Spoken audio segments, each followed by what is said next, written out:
Jaffar was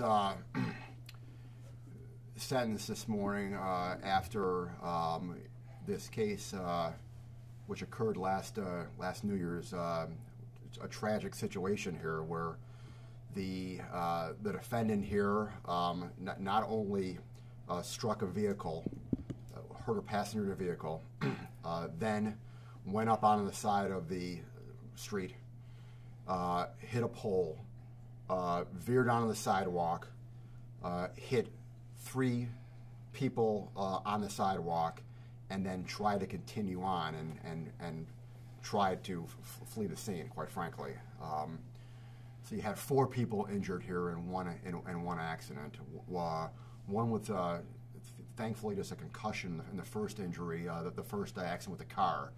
But the 3 pedestrians, a young high school student lost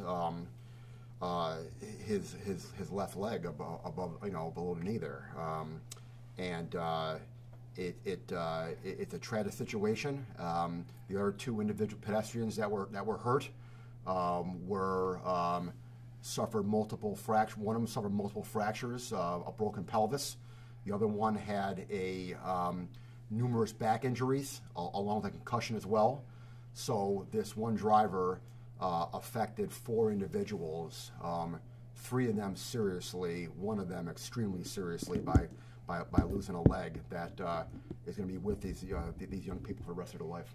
The judge was very emotional today. It appeared that the judge was fighting tears when doing the sentencing, even saying that if he could have given him life without parole, he would have done so. This is a tragedy, an accident that hit so many people, but his blood alcohol content was 3 times the legal limit? 0.22. Yes, his BAC was 0.22, so 0.08 is the legal limit. So 0.24 technically would have been 3 times. So it was just shy of 3 times the legal limit. And I can tell you, as 4 years being a judge, and then a year now on this job, I can tell you on one hand how many times I saw a BAC level that high. This individual was extremely intoxicated.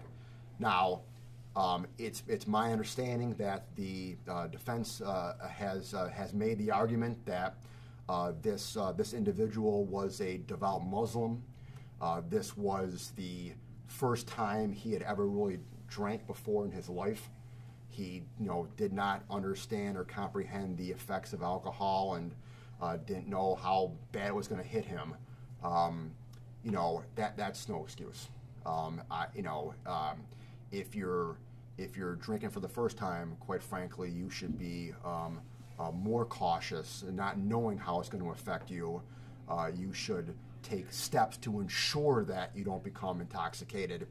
And so the argument that he didn't know what he was doing when he was drinking has absolutely 0 bearing on me, and it had 0 bearing with the judge as well. I'm good. When you think about what these people have gone through, and yes, how hard is it? The one young man has didn't want to come to court this morning. The one young man who had the concussion, herniated disc, and other back issues, he's so emotionally distraught by this, he didn't even want to come to court this morning. The father of the young man who lost his leg spoke this morning, and that, well, I commend that young man because he has, from my understanding, taken steps to do whatever he can to live a normal life now. He has, used prosthetics and has, made a concerted effort to not let this affect him. And I praise him tremendously for that attitude. But the fact of the matter is that he lost part of his leg. And every morning that he wakes up for the rest of his life, and he puts whatever on his leg that he's going to use, 10 years from now, 20 years from now, the technology will be even greater. But the fact of the matter is, technology you know, is most likely, I'll never say never because who knows what's going to happen in 50 years from now, but technology most likely will never be able to give him back his leg.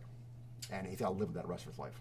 What message did this office, did the court send with the sentence today? Well, it sends a message that, you know, when you drink and drive, there are going to be serious consequences. And, you know, in this case, there happen to be 4 victims.